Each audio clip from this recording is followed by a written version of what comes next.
Tu avais licencié pour, on pense, hein, je ne sais pas si depuis tu nous expliqueras, tu as eu une justification claire pour tes idées politiques, et notamment tes interventions et par rapport au test PCR, à la destruction organisée de l'hôpital public et des hôpitaux de manière générale. Voilà, il y a un an qui est passé. Hier, on s'est contacté. Je me suis dit, tiens, j'avais l'impression que c'était beaucoup plus. On va revenir sur cette année. C'est bizarre, j'avais l'impression que ça faisait un an et demi au moins, où beaucoup de choses se sont passées. Ben voilà, où tu en es, toi, Pascal, dans ton combat, dans ton métier. Et puis, on va faire le point un peu sur la situation actuelle qui ne va pas mieux qu'il y a un an. Non. Bonjour, Pascal. Bonjour Alexandre, et donc moi je suis super heureux d'être là avec toi. Effectivement, le temps passe super vite, moi aussi. Enfin, en tout cas, beaucoup de choses se sont passées. En fait, je vais bien. Et ça, c'est un message oui, que je tiens à faire passer. Malgré tout ce qui m'est arrivé, je vais bien. Bon, évidemment, il y a eu des passages à vide, des moments de solitude, on va dire. Surtout que quand j'ai eu ça, moi, les mouvements de résistance, enfin, en tout cas comme on les voit aujourd'hui, n'étaient pas tous présents comme maintenant. Donc voilà, il y a eu pas mal de moments de doute, de doute. Et puis à chaque fois d'être certain au fond de moi d'avoir fait ce qu'il fallait faire. Mais ce qui est vraiment génial, c'est que voilà, j'ai survécu. Je suis toujours là, j'ai survécu et je continue, les gens le savent. Et d'ailleurs, donc, par rapport, ça fera partie des messages que je viens donner ici, aux médecins, aux soignants, aux personnes qui savent, mais qui hésitent à parler, qui ont peur de parler, d'arriver vraiment comme un message, de dire qu'on peut le faire, rencontrer vraiment moi, un licenciement, beaucoup d'anathèmes, beaucoup de rejets, et finalement être encore là. Être encore là, et j'ai finalement retrouvé du travail d'ailleurs, et j'ai gardé ma dignité, et voilà, je vis confortablement. Donc voilà, c'est aussi un message de dire que pour ceux qui ont peur de tout perdre, entre guillemets, que ce soit par rapport à l'injection ou par rapport à parler, bien faites-le. Faites-le, ça n'a pas de... Ça par contre, ça n'a pas de prix de se lever tous les matins en se disant j'ai fait ce que je devais faire. J'ai pas transigé ça avec la vérité. Voilà. Mais, donc, voilà. Alors en un an, pour résumer, en un an, après un long passage à vide, moi, je tiens à souligner que j'ai toujours eu le soutien de ma famille, et ça c'est évidemment très important, mes enfants, ma femme, des amis. Et puis finalement, j'ai rencontré, grâce à ce qui m'est arrivé, par contre, des personnes que je ne connaissais pas et qui se sont manifestées dans ma vie. Voilà, il y a énormément de gens, aussi bien dans le milieu médical que non médical. Et là encore, là aussi d'ailleurs, pour ça, je referai la même chose parce que c'est fantastique.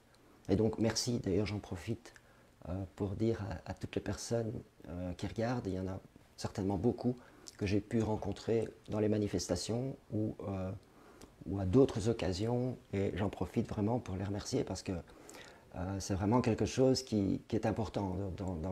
Parfois c'est juste se prendre dans les bras ou se parler comme des êtres humains, d'ailleurs avec des vaccinés, dans les manifestations bien sûr, avec des gens vaccinés ou non vaccinés, mais aussi des paroles. J'ai reçu des cartes postales, j'ai reçu des lettres, et c'est certain que quand on lit ça, de personnes lambda, vaccinées ou non vaccinées, ça, évidemment, ça aide.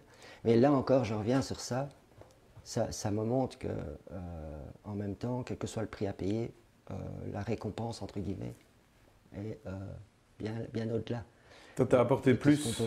Voilà. Ça t'a apporté plus que si tu n'avais pas témoigné. Bon, avec toutes les difficultés, voilà, c'est dur. Je ne sais pas comment je serais si j'avais reculé, comme effectivement, plusieurs personnes à l'intérieur de l'hôpital où j'ai été licencié m'ont prévenu, m'ont averti, ont essayé pour mon bien, je pense, de me prévenir que si je continuais, il allait se passer quelque chose.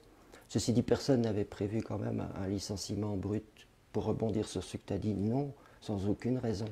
Aucune raison, une faute grave, j'ai fait aucune faute grave. Ou alors, ils ont inventé un motif de faute grave en 2020.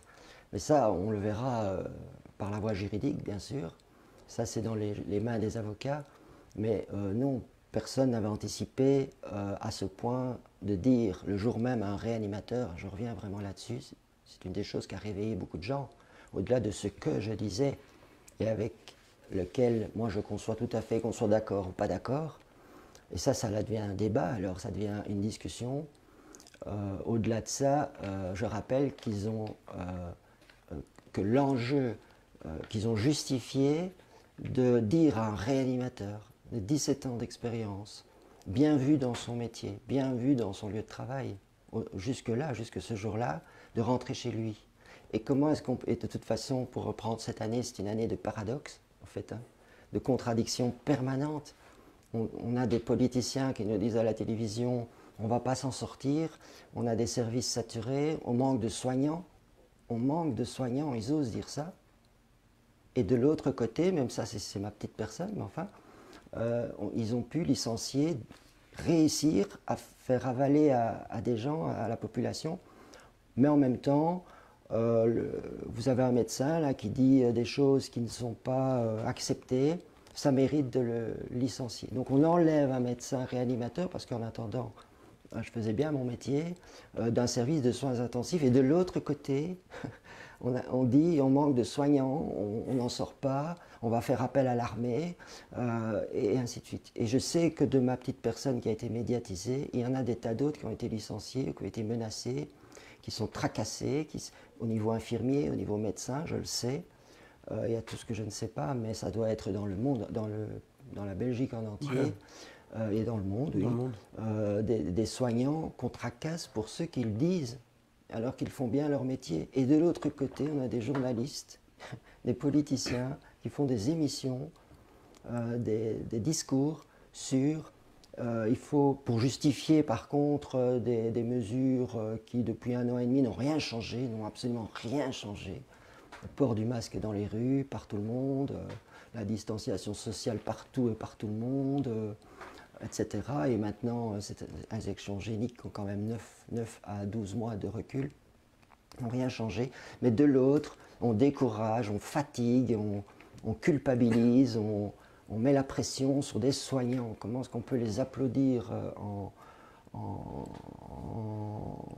avril, mai, juin 2020, et ces mêmes soignants, 1 an et demi plus tard, plutôt que de se demander pourquoi, alors c'est pas un, hein, c'est des milliers de soignants ne veulent pas de cette injection génique. Moi, ça me ferait réfléchir. Si un médecin, et encore une fois, ne prenons même pas moi si je suis polémique, mais prenons des tas d'autres médecins qui ne sont pas du tout polémiques et qui disent je réfléchirai moi 2 fois avant de faire cette injection génique. En l'état actuel, en tout cas, de ce que c'est. Des infirmiers, tout simplement, et des pompiers, parce qu'ils voient les effets secondaires de ces injections géniques. Donc pour moi, quelqu'un de sain, il dit, en tout cas, je vais réfléchir. Non. La solution, c'est de les renvoyer, de mettre la pression sur eux. Donc forcément, on se retrouve avec moins de soignants. Et en même temps, on dit qu'on en manque. Ben, évidemment, et je ne parle même pas, tant qu'on ne les arrêtera pas, ils poussent jusqu'au maximum leur raisonnement, on va même carrément les licencier, ces soignants qui ne veulent pas de cette injection génique, sans se demander une seule fois, je n'ai pas vu de débat comme ça à la télévision, sans se demander une seule fois, mais pourquoi autant de soignants, et ce n'est pas Pascal Sacré, ce n'est pas 1 ou 2 disséminés comme ça un peu partout, c'est des milliers de soignants, en tout cas, ne veulent pas entendre parler, en l'état actuel des connaissances, avec le retour d'effets secondaires, parler de cette injection génique. Je trouve que ce serait une bonne question, au moins de les appeler, de les interviewer, pas seulement toi chez Kéros, mais dans les télévisions, toutes les télévisions, de faire venir ces soignants, au moins de leur demander pourquoi ne voulez-vous pas de cette injection génique, étant donné que, en même temps, si vous le pensez, c'est qu'il y a probablement de bonnes raisons, puisque par ailleurs, vous êtes des bons soignants, pendant 20 ans, 15 ans, 10 ans, vous faites bien votre métier, et il ne vous est pas arrivé une espèce de folie dans la tête de un jour refuser un traitement comme ça, en sachant qu'en plus, le prix à payer risque de perdre son emploi. Bref, j'ai digressé là-dessus. Mais tu vois en même temps que depuis plus d'un an, aucun contre-discours, tout simplement, ou aucune information qui ne suit pas le narratif officiel est totalement censurée, bannie, impossible. Voilà, Et pourtant, ces questions simples que tu voilà, soulèves, c'est ça. pourquoi Et c'est chaque est-ce fois. que on les présente pour des complotistes, des fous, des débiles qui ne veulent pas se vacciner, mais il y a des gens sensés qui ont des raisons de ne pas se vacciner. Évidemment, quand on entend aussi Monsieur de Croo qui dit à l'émission maintenant, qu'est-ce qu'on fait dire il y a eu un effet secondaire, une personne avec effet secondaire du vaccin en Belgique, alors que même l'Agence européenne des médicaments, qui ne fait remonter que 10% des cas en termes de pharmacovigilance, en a quand même des milliers pour les cas de vaccin. On est dans un narratif. Je voulais souligner aussi que, au-delà de l'aspect bénéfique de se sentir libre tous les matins en se levant, il y a aussi un aspect sociétal que soulignait Mathias de Smet, psychologue clinicien à l'université de Gand que j'ai interviewé, qui disait, et spécialiste du totalitarisme, qui disait tant qu'il y a un autre discours de toi, de tous les autres médecins, de certains avocats, ils ne sont pas nombreux, de quelques médias, tant qu'il y a un autre discours, le totalitarisme ne peut pas se mettre complètement en place. Parce qu'il se déplorera quand tout le monde pensera que tout le monde est d'accord avec ce qui se passe. Donc c'est aussi ce que tu fais essentiel. Et ce qu'on fait ici, nous, chez Kairos, depuis plus d'un an et demi, je veux dire, ça fait 9 ans qu'on est là, mais essentiel pour que les gens se rendent compte que le narratif officiel, c'est leur version à eux, c'est leur spectacle, mais que derrière ça, il y a tout à fait autre chose. Et donc j'invite vraiment les gens à faire comme toi. S'il vous plaît, réveillez-vous. Il y en a plein qui n'osent pas encore témoigner. Il y en a plein qui me contactent, oui, je vais le faire, mais faites-le. Faites-le. Tout à fait, oui. Témoigner. Ouais, ouais. Alors, je voulais revenir aussi parce qu'on avait soulevé un point il y a un an, donc dans cette vidéo qui a quand même fait 311 000 vues. Je rappelle pour ceux qui nous suivent que, je rappelle non, je leur informe que la vidéo de Robert F. Junior, Robert Kennedy Jr. A été censurée sur YouTube. On l'a appris ce matin. Et si on a encore une vidéo censurée, il ferme notre chaîne avec 42 000 personnes. Alors 42 000 personnes, c'est beaucoup moins que ce qu'il devrait y avoir, hein, parce qu'on sait qu'ils nous bloquent, ils bloquent les abonnements. Mais bon, revenons sur cette vidéo qui a fait 311 000 vues. Rien que sur Facebook, on parlait à l'époque de la manière dont le personnel était traité comme du bétail, tu avais employé ce terme, et aussi des tests PCR qu'ils ont continué. À l'époque, il y a quelques mois de ça, Alexandre De Croo m'a dit en conférence de presse, quand je lui disais qu'avez-vous fait pour les hôpitaux, il m'a dit on a mis 4 milliards. Alors Pascal Sacré, tu es encore dans les hôpitaux, qu'est-ce qu'il y a comme changement? Et en plus, sachant que beaucoup quittent à cause justement de l'injonction vaccinale et de l'obligation avec, au 1er avril, l'épée de Damoclès. Tout à fait. Ben, d'abord, je travaille toujours dans les hôpitaux, mais surtout, je suis aussi en contact, en fait, avec énormément de gens encore dans les hôpitaux publics, en tout cas, et des médecins, des infirmiers, des kinés. Et je réinsiste sur le fait que nous sommes légion, hein. On est beaucoup, en fait, hein, beaucoup plus que... Quelqu'un m'avait dit, que ce soit sur une chaîne publique ou une autre en Belgique, on ne va pas les citer, mais ils insistent pour faire croire à la population qu'il y a 3 ou 4 médecins en Belgique, hein, toujours les mêmes, Sacré, Résimon, Collignon, ce genre de personnes, qui sont effectivement peut-être celles qu'on voit depuis le début, mais en fait on est énormément plus, énormément plus. Sur un seul groupe, il y en a d'autres sur lesquels je suis, on est déjà 74 médecins.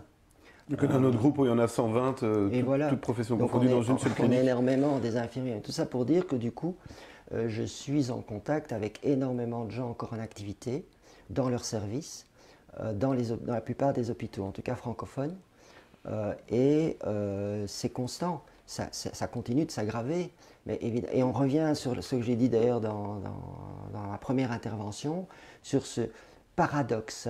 Il y a ce qu'on dit et il y a ce qu'on fait. Et ça, je l'avais déjà dit. Et c'est vrai que parfois, je suis provocateur, mais quand j'ai parlé de bétail, il faut savoir que ce sont des mots forts, mais qui viennent à un moment donné parce qu'on en a marre.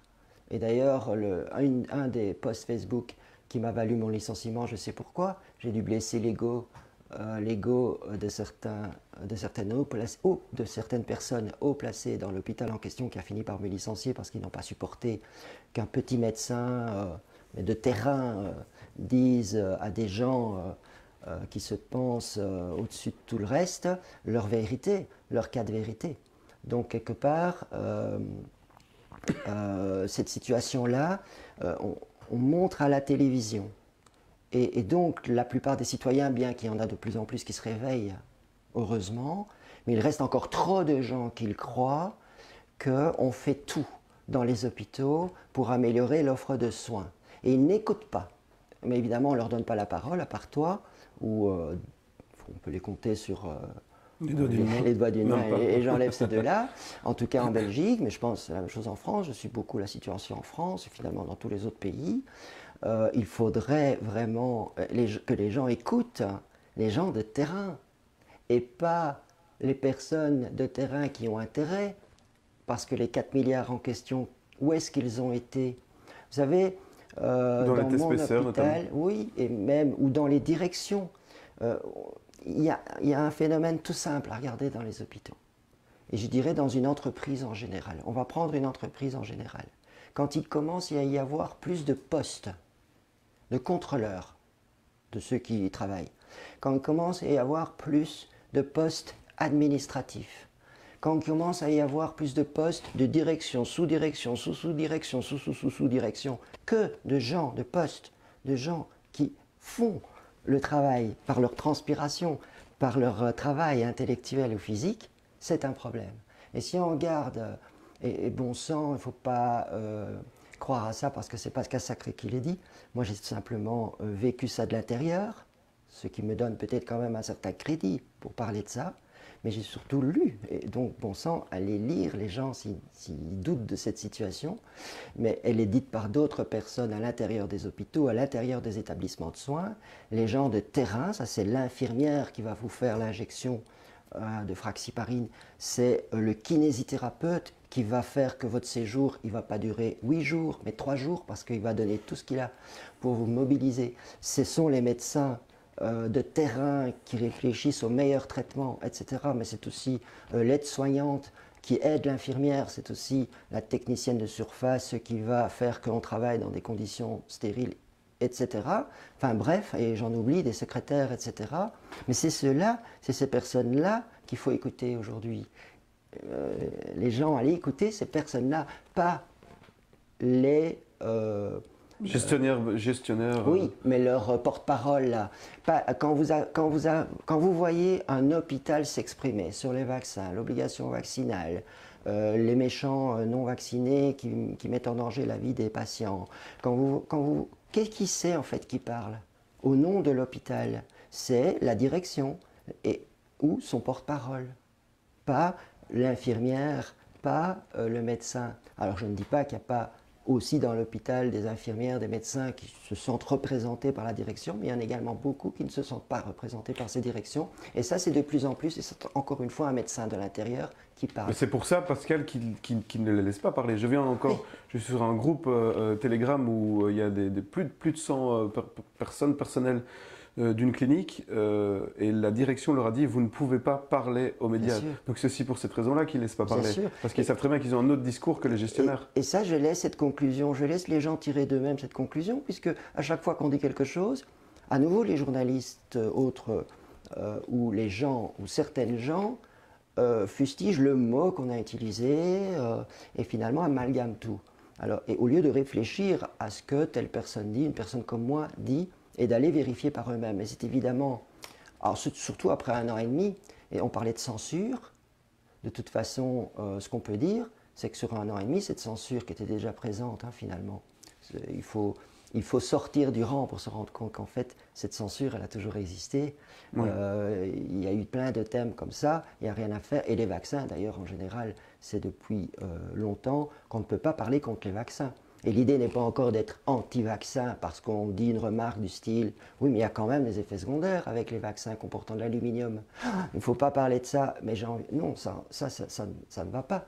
Ça ne veut pas dire qu'en disant ça, on va remettre en question toute la théorie vaccinale, mais qu'on puisse au moins parler et dire aux gens les vaccins comportent des effets secondaires qui dépassent le simple cadre d'une rougeur à l'injection, d'une petite réaction anaphylactique, etc. Mais non, la censure est bien présente. Donc. Mais ce qu'on peut dire sur un an et demi, c'est que la censure s'est accentuée. Moi, je suis peut-être un emblème. Avec moi, c'est vrai, ils sont tombés sur un os. Maintenant, voilà, hein, je peux être assassiné, je peux être emprisonné, je peux être vraiment... Mais je pense que j'ai prouvé par contre qu'on ne me fera pas peur ni par le fait de me dire qu'on va me licencier. J'ai été convoqué à un poste de police. Beaucoup sont convoqués à l'ordre des médecins aussi. J'y étais. L'ordre des médecins est comme une épée de Damoclès, comme mes autres confrères qui osent parler. Hein. Et d'ailleurs, je vais peut-être passer du coq à l'âne, mais je vais quand même livrer un message ici fort.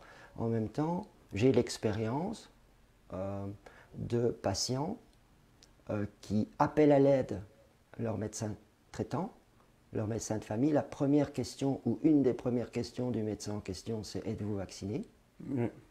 Donc la personne, c'est pas ça sa question. Sa question c'est « Je ne me sens pas bien, j'ai mal à la tête, je tousse, j'ai un problème. » Le médecin, première question, « Êtes-vous vacciné ?» Déjà c'est bizarre, mais en même temps, de toute façon c'est pire. Le pire est à venir, puisque derrière ça, il raccroche. Il raccroche au nez si la réponse est négative.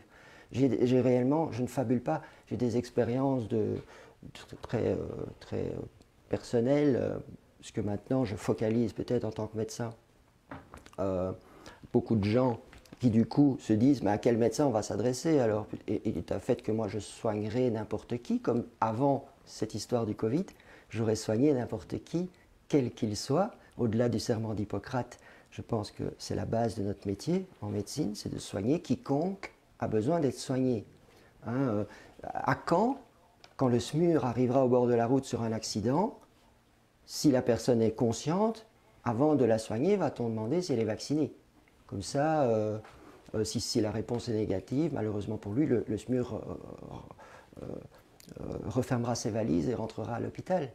Alors on pourra, c'est excessif, mais toujours est-il que beaucoup de gens aujourd'hui non vaccinés, quelle qu'en soit la raison, appellent un médecin. Le médecin, la réponse du médecin, c'est « Êtes-vous vacciné ?»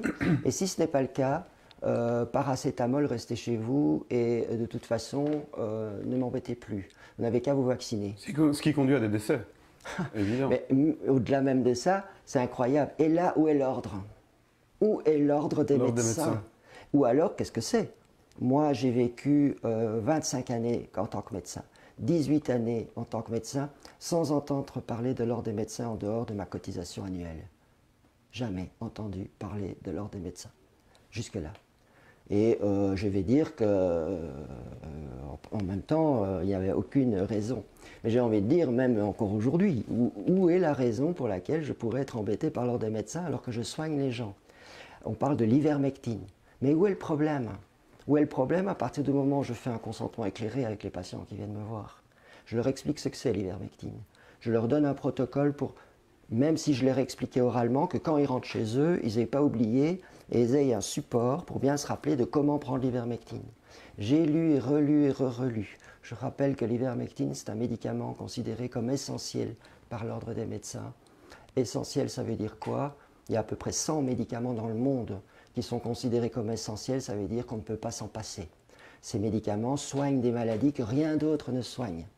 Donc il est évident que si on avait un médicament dangereux, on le saurait depuis le temps. Ce n'est pas le cas.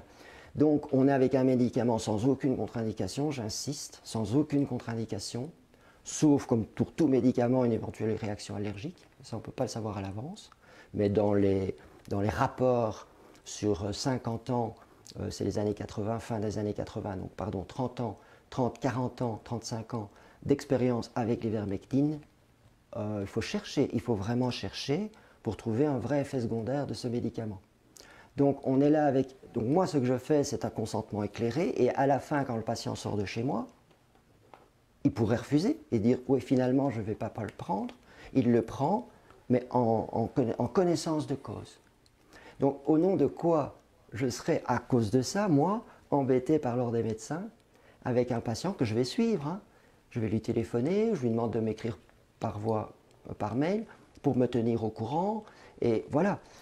Et inversement, on a des attitudes comme ça qui se généralisent. Et attention, ça se voit dans les milieux hospitaliers maintenant, des remarques d'infirmières dans des services d'urgence. Ce n'est pas des fake news, c'est réellement, et on sent que c'est permis par les directions. Bah oui, avec un gouvernement pareil, comme on a aujourd'hui, on a presque l'impression que ça va être encouragé. Il faut culpabiliser, et donc on se retrouve avec des gens qui viennent simplement se faire soigner et qu'on laisse traîner dans les couloirs, qu'on abandonne.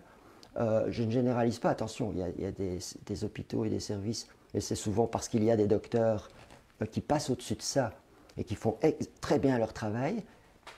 Mais où est l'ordre des médecins d'aller chasser, d'aller faire la chasse à des comportements comme ça, que ce soit de médecins généralistes ou de médecins dans les hôpitaux, de refus de soins, de refuser de soigner ou de mal soigner un patient, ou de faire toute une série de remarques qui n'ont rien à voir, n'ont rien à faire, comme si par exemple on l'aurait fait avec le sida, ou comme si on l'aurait fait, on ne va pas se cacher, soigner un patient qui pèse 150 kg amène toute une série de contraintes, c'est objectif derrière ça, que de soigner une personne de 60 kg, ça amène parfois à des remarques, mais en même temps, le rôle d'une structure est de ne pas laisser passer ces remarques. Même si parfois elles peuvent se comprendre, elles ne sont pas excusables. Et bref, c'est pour dire que par rapport à ça, j'ai l'impression qu'on tolère de plus en plus de choses, voire qu'on les encourage. Et là, on a un ordre des médecins qui est invisible et qui ne fait rien. Et j'ai envie de te demander où est l'ordre des médecins par rapport au Remdesivir, quand on sait que la Belgique a acheté, bon, Remdesivir évidemment c'est Gilead, c'est tous les intérêts financiers derrière, hein, je crois que c'est le principal. Où est l'ordre des médecins et où sont tous ceux qui contrôlent par rapport au Remdesivir qui a des effets secondaires avérés, qui ne soignent pas véritablement et qui a été acheté par notre cher ministre Van den Broek. Ils ont acheté des centaines de milliers de doses, si pas 1 million de doses, mais ils en ont acheté beaucoup. On parle d'autres médicaments maintenant, mais tu as raison évidemment, mais là c'est pas le rôle de l'ordre des médecins. Justement. Ou en tout cas, où sont les censeurs, où sont ceux qui s'inquiètent Il y a une agence de régulation, voilà. Mais bon, on va revenir sur un domaine la FNPS notamment, qui est contredit, qui est nié. Je crois parfois, en étant de bonne foi, mais pour certains en étant tout à fait de mauvaise foi. Mais je reviens, ça c'est un domaine que je connais bien, sur lequel j'ai le plus écrit, et sur lequel donc, si je dis ça, si je dis que j'ai écrit beaucoup sur un domaine, ça veut dire que j'ai 10 fois plus lu sur le domaine, avec des livres, des articles sur la santé publique, etc. C'est la corruption.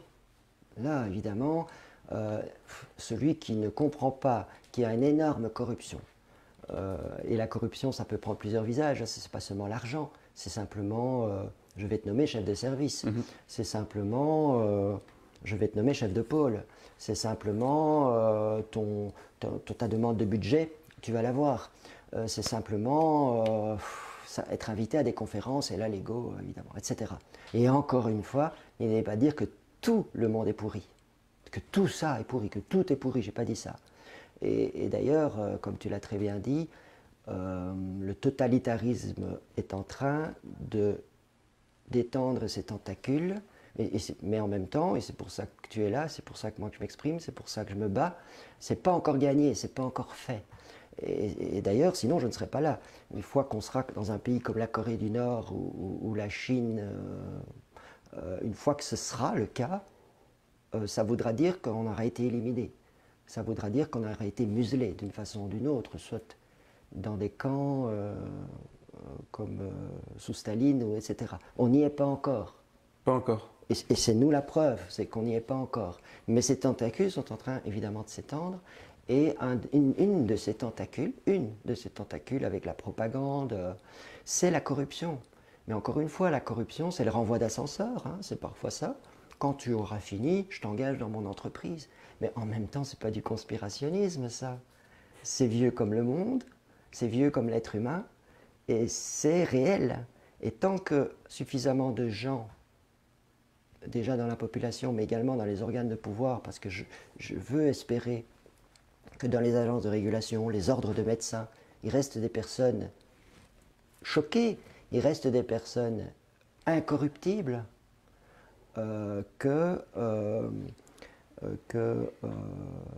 voilà, ces choses soient sues et enfin donc du coup combattues. Mais voilà. Donc alors par contre que chacun joue son rôle, mais c'est d'autant plus navrant que l'ordre des médecins s'insinue dans des domaines qui ne sont pas les siens, et notamment c'est de dire à un médecin ce qu'il doit faire. Ce n'est pas le rôle de l'ordre des médecins de dire à un médecin qui a son diplôme, ou alors il faut enquêter, voir s'il y a une fraude dans l'obtention du diplôme. Mais la personne qui a fait des études, elle a pu être arrêtée. Alors les études de médecine, c'est 6 ans maintenant. Moi, c'était 7 ans.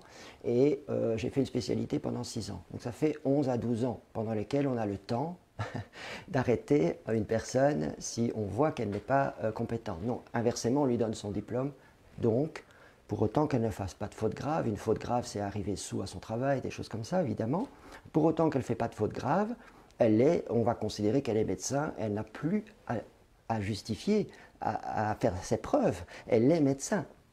Ah non, elle a toute sa vie pour devenir un meilleur médecin. Mais sur le plan légal, déontologique de l'ordre des médecins, elle est médecin.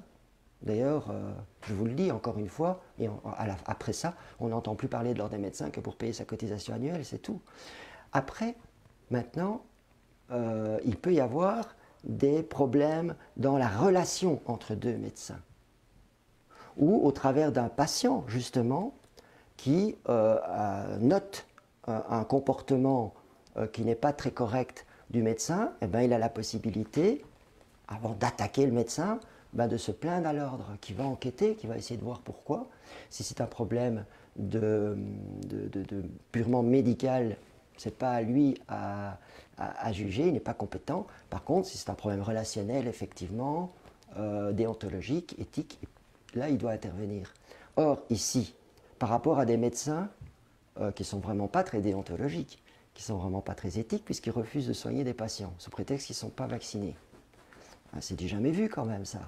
Là, il n'intervient pas. Mais on peut penser que l'ordre est politisé. C'est une structure politique avec des intérêts. Un peu comme la JP, qui ne me défend pas du tout non plus et qui défend. On retrouve ça partout. Et qui défend les grands médias. C'est important que les gens comprennent que l'ordre des médecins, par rapport au Remdesivir, finalement, il n'a même pas d'avis à donner. Ça, ce serait l'Agence de régulation des médicaments, c'est Siensano, et c'est là qu'on vient. Mais alors, en tout cas, et je suis prudent parce que on m'a reproché parfois de tirer les conclusions à la place des gens.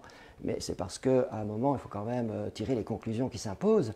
Mais j'aime bien que les gens les tirent eux-mêmes, finalement. Mais c'est sûr qu'en 1 an et demi, qu'est-ce qu'on a vu?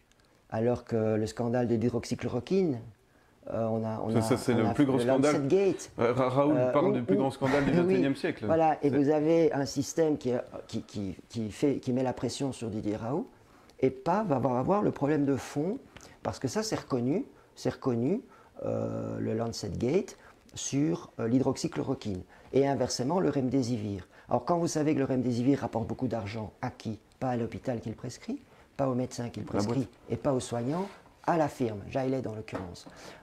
Et c'est valable pour à peu près tous les médicaments qui coûtent cher, dont ceux dont on va nous parler maintenant.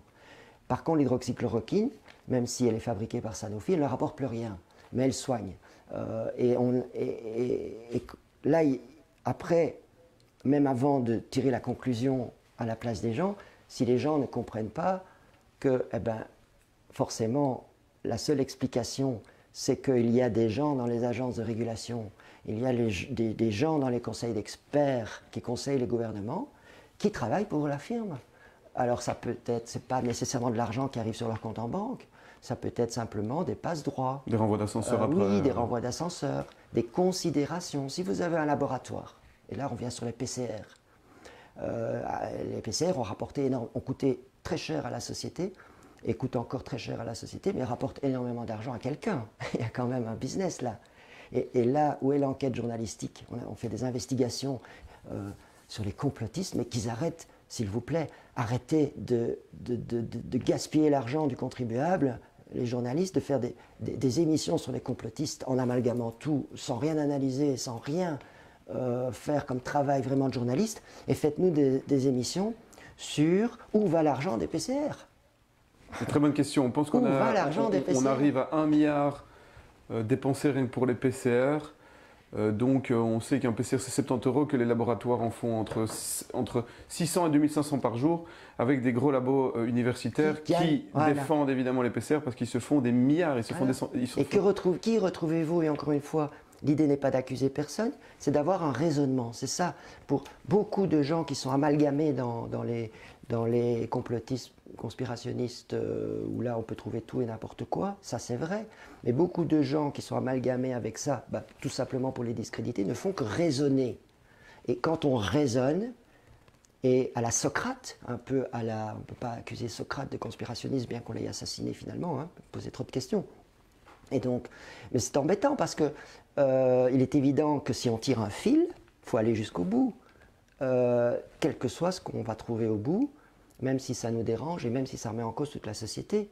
Hein, si au moment de l'affaire du trou, on a arrêté d'aller jusqu'au bout parce que probablement que ça touchait à des... Voilà, et là on a peur, mais aujourd'hui on est face à quelque chose que si on ne va pas tirer les bouts, bien la solution, enfin ce qui va se passer sera pire que ce qu'on va trouver en allant jusqu'au bout. Mais ça, on peut prendre ça pour les PCR. Où va l'argent des PCR? Ah, d'accord. Et quand vous retrouvez certains conseillers du gouvernement en lien financier de responsabilité avec certains de ces laboratoires, est-ce que c'est être conspirationniste de sous-entendre, en tout cas de proposer d'aller un peu plus loin pour se dire qu'en tout cas là, sans faire un procès d'intention encore, mais en tout cas on est avec un problème de se dire il y a un contexte favorisant la malversation. Et en allant plus loin avec cet argent, comme le disait Martin Zid dans sa dernière interview qu'on a faite avec lui, cet argent, même pas beaucoup, il parle de 25 millions pour ouvrir 14 lits, je crois, dans un hôpital militaire.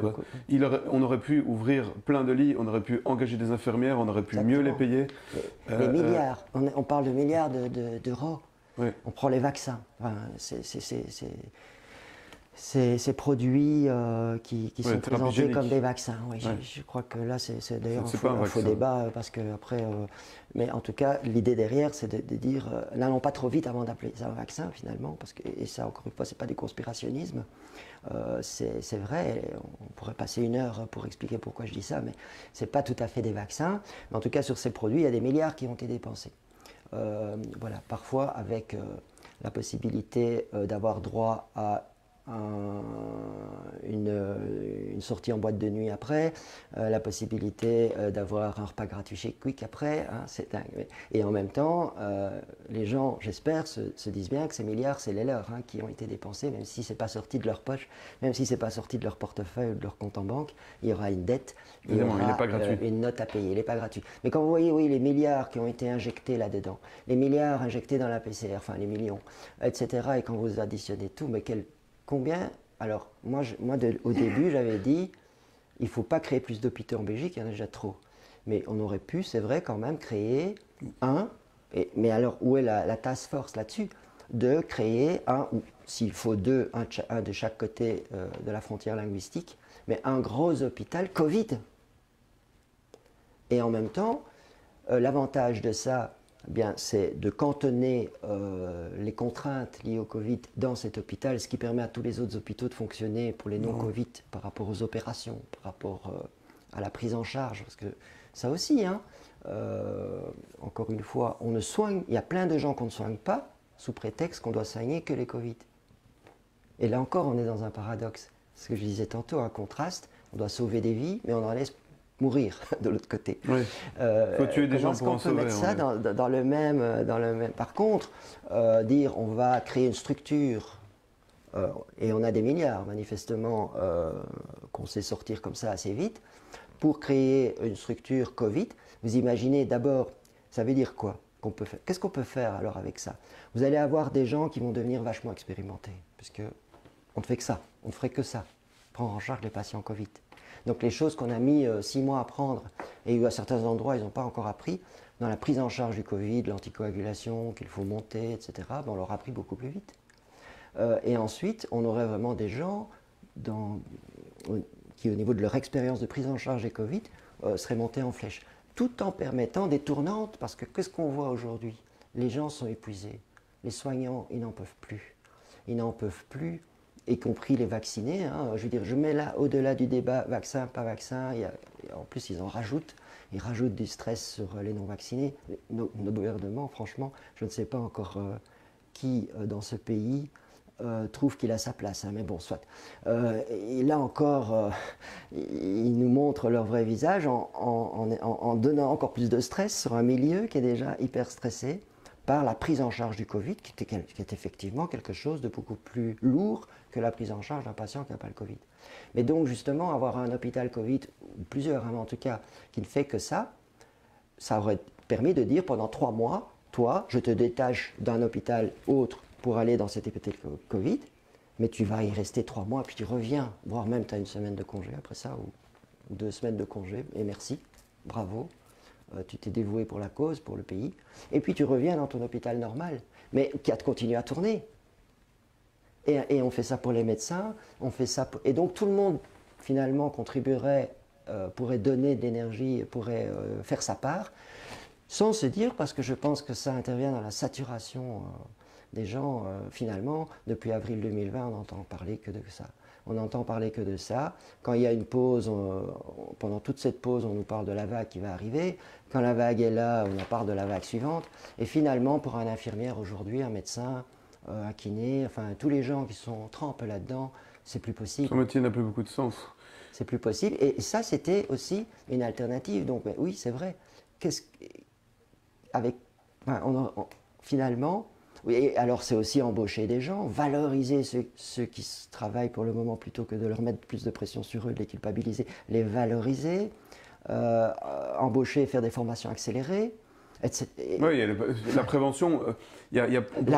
On pourra faire plein de choses avec cet argent. Je le dis, il n'y a aucune intention politique de le faire.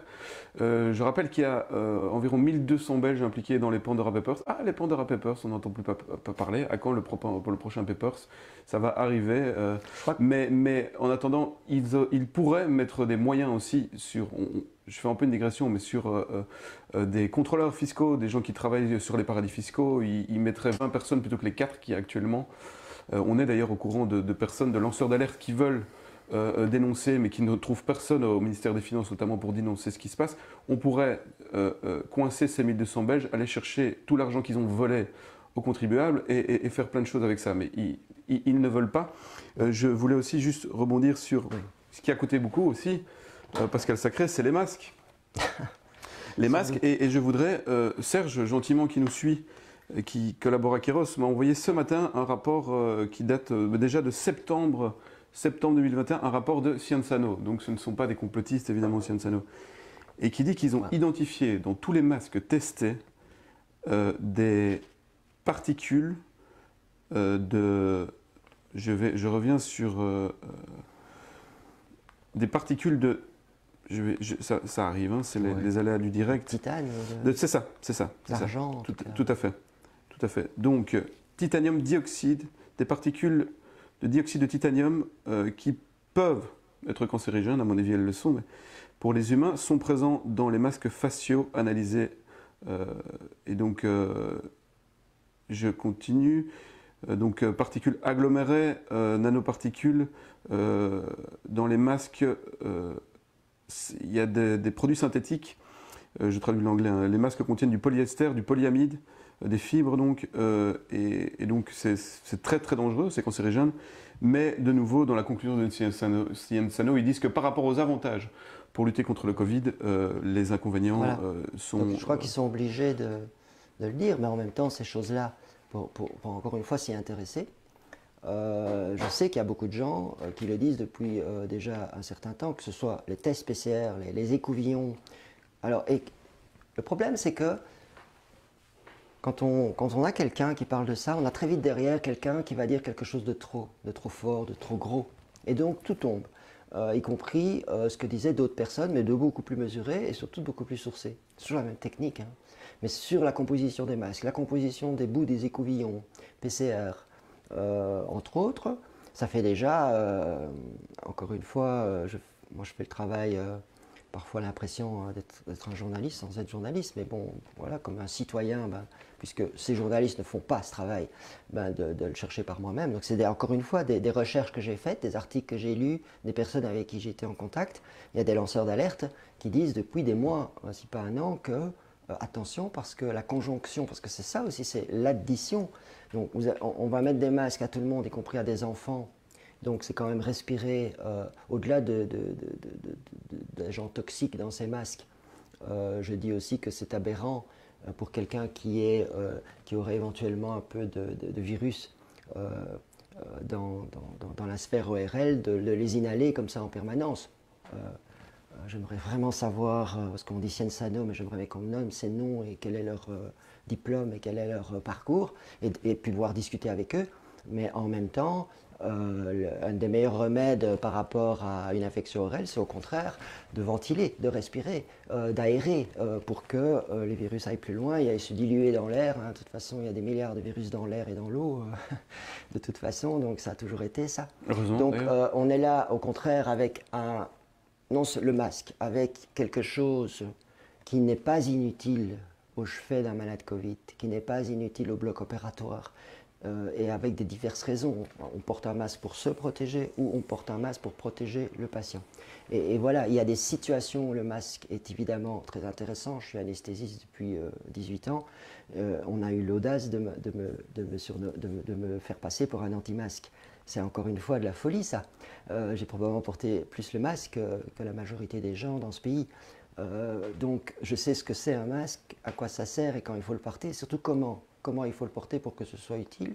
Donc la question, une fois de plus, elle n'est pas là de dire que les masques, ça ne sert à rien, mais c'est de dire qu'en tout cas, ce qui est sûr, c'est que faire porter un masque par toute la population, en plus dans la rue où là ça aurait beaucoup plus de sens, de diluer et de faire circuler, de le faire se diluer et de permettre ainsi aux gens de respirer, parce que je rappelle aussi que l'oxygénation chez certaines personnes à 2 ou 3% près de saturation, ça fait la différence, peut-être pas pour toi ou moi, hein, mais pour beaucoup de personnes malades, diminuer l'oxygénation et aussi la ventilation du CO2, c'est pas bon. Bref, plein de raisons qui font dire que non, c'est le contraire. La balance bénéfice-risque, elle est beaucoup plus en faveur d'enlever ce masque, en tout cas dans les milieux extérieurs. Et je dirais même dans des milieux clos, où par contre, il est possible d'assurer une bonne ventilation. Mais en même temps, je reviendrai de toute façon, est-ce que les gens sont malades? Est-ce qu'il y en a qui toussent? Est-ce qu'il y en a qui font de la fièvre? Et j'aurais envie de dire, ceux-là, il ferait mieux de toute façon de rentrer chez eux et de se soigner. Donc, par rapport aux agents toxiques, mais c'est surtout les PCR. C'est pas. Alors en plus, on nous amène à penser que toujours la même pour se faire vacciner, celui qui ne voudra pas, il devra faire un PCR tous les 3 jours. C'est déjà le cas de toute façon dans certaines situations d'en faire un PCR tout le temps. Donc c'est également. Et là c'est encore pire parce qu'on va vraiment très loin. Il y en a, ils y vont. Hein. Donc c'est presque. Jusqu'à la barrière hématome. Voilà. Donc on laisse des traces. Il y a où est? J'ai encore jamais vu un débat sur ces chaînes publiques sur l'impact, et en étant objectif, impartial, hein, pour une fois dans leur vie, d'être impartial complètement, avec des gens qui puissent venir parler, dont on saura ce qu'ils disent, mais c'est très bien, mais ils ne mâcheront pas leurs mots pour dire qu'est-ce qu'il y a dans ces bouts d'écouvillon, qu'est-ce qu'on laisse dans la muqueuse. Alors je rappelle quand même que cette muqueuse, elle est très près des yeux et du cerveau. Donc c'est justifié, je trouve, moi, de se poser des questions. Surtout quand on est amené à faire ça tous les 3 jours. Donc ça, plus les masques, etc., on se retrouve donc à la fin avec effectivement une charge de produits toxiques qui... Tu sais, on va peut-être reposer des questions là-dessus, mais j'assume ce que je dis dans le sens où mais c'est là que les gens doivent se rendre compte. Normalement, les gouvernements sont censés prendre des décisions, évidemment, mais on va dire pour le bien en majorité de la population. Et on a créé des agences de régulation. Pourquoi? Parce qu'il fallait des spécialistes, mais on peut généraliser à tous les domaines. J'imagine qu'il y a ça dans le journalisme, comme il y a ça en médecine, etc. Mais en supposant que ces agences de régulation soient blanches comme Impartial, la hein. neige, soit incorruptible. C'est ça qui doit être le critère de sélection, parce que dès que le moment où cette agence de régulation, et il ne faut pas nécessairement avoir toutes les personnes dans ces agences de régulation. Je vais prendre la FDA aux États-Unis par exemple, ou Cienzano, petit équivalent en Belgique, mais c'est finalement l'équivalent. Dès le moment où les personnes qui influent, on sait tous quand même, pour avoir participé à des réunions, je vais prendre un conseil médical, la personne vraiment importante dans un conseil médical, même s'il y a 18 conseillers, c'est le président. Hein. C'est le président qui va prendre les décisions. C'est lui qui est l'interlocuteur ensuite avec les directions médicales. Il a éventuellement des sous-directeurs, mais donc sur un total de 18 personnes, il ne faut pas avoir les 18 personnes dans sa poche. Il faut avoir le président du conseil médical, il faut avoir le président de l'ordre des médecins, et si possible national alors. Hein.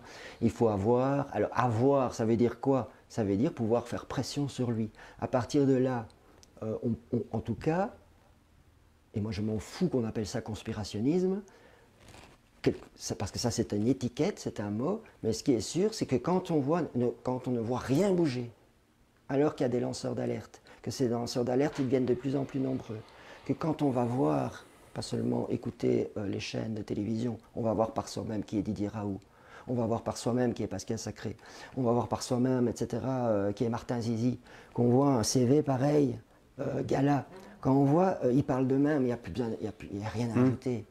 Et que ces gens-là disent, et que ça ne change rien, que du contraire, qu'on voit un gouvernement, qu'on voit des agences de régulation, non seulement ne pas réagir, mais voire même dire, mais même aggraver encore leurs décisions, comme si elles disaient, oui, nous sommes corrompus et nous allons encore vous le prouver plus, puisque on va censurer encore plus les autres discours. Et on persiste et signe, on va faire encore plus de PCR, on va encore mettre le masque, on va remettre le masque dans les écoles. C'est logique de penser qu'il y a à ce moment-là qu'il y a un plan. Il faut quand même tirer des conclusions. On peut penser que derrière, à ce moment-là, qu'on n'est pas du tout dans une volonté de gestion d'une crise, d'une politique sanitaire, mais comme certains disent, on est beaucoup plus dans un prétexte sanitaire pour contrôler les populations. Là, je rappelle que les plaisirs d'hiver... qui ne sont pas un réel plaisir pour certains, mais disons les plaisirs d'hiver, c'est-à-dire le marché de Noël au centre-ville de Bruxelles, chez ce cher socialiste, entre guillemets, Klaus, se feront avec masque et bracelet. C'est marrant. Hein, mais encore une fois, pour rebondir aussi. À ce que tu dis, moi, ce qui me... c'est là où j'ai envie de faire tout ce que je peux, et j'irai jusqu'au bout, et si j'échoue, tant pis. Mais je ne peux pas me dire, j'ai pas tout essayé pour. C'est le réveil des gens, le réveil de la population. Et ce n'est même pas de les réveiller par rapport au vaccin en soi, parce que ça, c'est toute une discussion prudente, mais éclairée, auquel on n'a pas droit. Parce que, d'abord et avant tout, c'est de vraiment faire comprendre aux gens qu'ils sont entraînés par des malfaiteurs. Nous sommes gouvernés. Alors, je ne les nomme pas parce que je reste humble et prudent dans le sens que je ne sais pas tout, et je crois qu'il faut l'être, hein, de ne pas accuser sans preuve, mais en même temps, il y a des preuves indirectes qui nous font dire que, en tout cas, ceux qui prennent les décisions, mais en même temps, c'est des décisions qui nous impliquent, hein, qui nous concernent en tant que citoyens. C'est pas normal qu'on censure autant. De toute façon, peu importe ce qui est dit. Donc, il faudrait quand même que les gens, parce qu'en même temps, c'est leur vie, et ça va au-delà donc du vaccin, pas vaccin, ça va au-delà. Un pass sanitaire, ce bracelet, ça me fait penser à une étoile ou une espèce de... C'est de la folie. C'est que les gens acceptent. Alors, je sais qu'il y aura toujours des gens, quoi qu'il se passe et quoi qu'il arrive, voilà, c'est comme ça, feront tout ce qu'on leur dit. Néanmoins, je sais aussi qu'il y a énormément de gens qui ont la capacité de douter. Pour le moment, elle a été sidérée, elle a été mise à mal. Voilà, on avait parlé un peu, hein, il y a des techniques, il faut savoir qu'il y a aussi des techniques qui sont utilisées, pour être utilisées de façon aussi forte, aussi coordonnée, ça ne peut être qu'intentionnel. Et encore une fois, là, c'est quelqu'un qui connaît ces techniques qui le dit, donc qui les a reconnues. Je dirais, ce serait fait par hasard, oui, parce que c'est dans les relations humaines aussi, de manipuler, etc.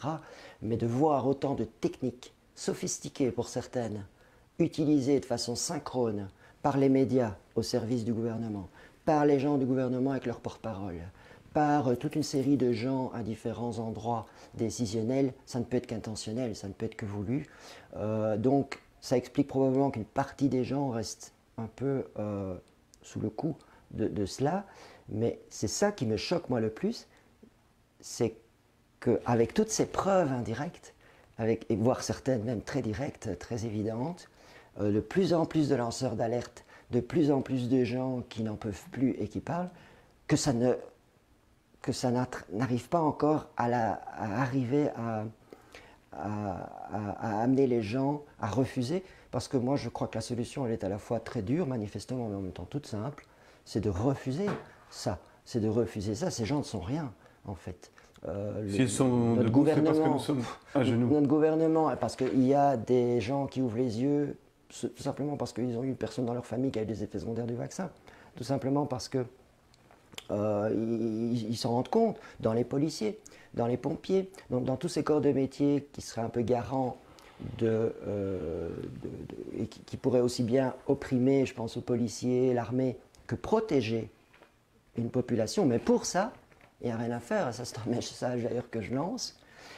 Pour ça, il faut, oui, désobéir, appelons les choses comme elles sont, hein, après tout, arrêtons de tourner autour du pot. Quand je dis résister, refuser, c'est finalement quelque part désobéir. Mais pour que ça marche, je pense, il faut que ce soit calme.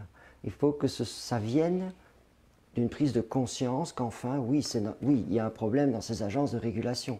Alors, il y aura des procès, des enquêtes pour vraiment finalement, au final, dire qui était corrompu et vraiment à l'origine de ça. Donc ça, là par contre, soyons prudents, mais la constatation que ces agences sont corrompues et ont un plan, et appliquent ce plan à un certain niveau, au niveau des gouvernements, de certains gouvernements, au niveau de certaines associations, ça, il y a suffisamment de preuves indirectes aujourd'hui que les gens en plus peuvent trouver par eux-mêmes, qu'ils écoutent plusieurs lanceurs d'alerte. Rappelons que le deuxième de la FMPS avait privilégié les tests du laboratoire de sa femme et avait lui-même commandité les perquisitions chez David Bouillon qui avait d'autres tests. Voilà. Il y en a partout au fait. Il y a plein d'histoires un peu plus locales ou loco-régionales et puis il y a des histoires globales comme ça. Le mari d'Ursula von der Leyen. Mais encore une fois, ne croyez pas sur parole, les auditeurs, allez voir là après l'émission par vous-même. C'est très facile, vous tapez Ursula von der Leyen dans Internet, commencez à éviter les moteurs de recherche, enfin bref, mais peu importe finalement, mais son mari, et on retrouvera ça, on va retrouver ça finalement un peu partout. Dans les conseillers scientifiques du gouvernement, il y a des personnes qui ont un intérêt à ce qu'on fasse des PCR, à ce qu'on mette des masques, à ce qu'on fasse ces vaccins. Ça mérite enquête, point. Et donc le mari d'Ursula von der Leyen, c'est le PDG d'une association Orgenesis, ou je ne sais plus ça exactement le nom, mais peu importe, qui est appliquée dans le traçage numérique, dans le traçage numérique. Quel hasard. Voilà, oui. Donc je dirais ça, plus ça, plus ça. Il ne faut pas être Sherlock Holmes, s'il vous plaît, quoi. Il ne faut pas être Sherlock Holmes pour commencer à se dire, effectivement, il y a un problème. Alors là, il y a deux réactions possibles. Je sais qu'il y a un problème, et je juge personne, moi. Mais je sais qu'il y a un problème, ce serait déjà bien, mais je vais quand même rien faire, parce que finalement, j'ai ma paie qui tombe, je ne suis pas tellement inconfortable, mon souci là maintenant, c'est surtout de me racheter une nouvelle voiture, etc. On va rester. Ce qu'ils doivent comprendre, alors ces gens-là, c'est que tôt ou tard, eux aussi, on viendra les chercher. Ça viendra.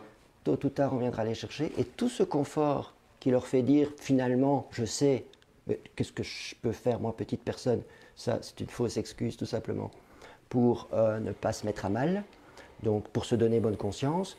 Ou bien ça ne m'atteint pas, et ça, l'histoire l'a montré, dites-vous bien que l'histoire viendra vous chercher, tôt ou tard. Et à un moment, tout ce confort qui vous fait dire, finalement, j'ai plus à perdre qu'à gagner, vous allez le perdre. Sauf que là, il sera trop tard. Et l'autre réaction, c'est de se dire, mais voilà, c'est vrai, finalement. Alors ceux qui attendent une émission de journalistique, investigation, ce genre de choses, sur ça pour être convaincus, ils vont attendre longtemps. Puisque ce milieu-là est atteint aussi par le même problème, hein, il est endémique, hein, il est pandémique, ce problème-là, il suffit vraiment, encore une fois, non pas de me croire sur parole, mais d'enquêter par vous-même. Mais c'est clair que c'est de toute façon, également au niveau des médias, hein, la même problématique. Et ils se tiennent tous d'ailleurs, c'est pour ça qu'ils vont tous, et c'est ce qu'on voit, aller dans le même sens. Mais donc la deuxième réaction, c'est quand même se dire, ok, et ben, malheureusement, là, il faut se bouger, il faut, et ça c'est un des messages que je voulais venir dire aussi, ici finalement. Par contre, les conditions, je crois, pour que ça marche, c'est d'être calme. Donc il n'est pas question d'aller, que ce soit sous forme de manifestation, de marche, pour tout casser. Parce que ça, évidemment, on va jouer le jeu. On va jouer le jeu d'un système qui est déjà très répressif et qui ne demande que ça. Donc c'est pas pour tout casser, mais ça veut dire pas non plus comme des moutons qui vont à droite quand on leur dit d'aller à droite, ou de tourner en rond. Il y a un juste milieu entre ça, hein, et aussi de réfléchir à pourquoi on le fait. On va faire simplement que revendiquer notre droit à avoir des autorités dont après on ne va pas nécessairement contester la compétence, mais dont on exige l'incorruptibilité, et ça c'est sur des faits, pas sur des promesses ou sur des paroles, dont on exige, et ça c'est notre droit de citoyen, dont on exige l'intégrité. Voilà. Et je sais de quoi je parle quand je parle d'intégrité.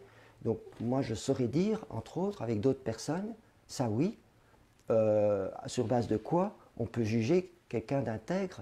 C'est quand, justement, par rapport à un danger, parce que moi j'ai parlé de corruption, où là on est carrément avec des gens qui veulent un avantage de leur participation à ça.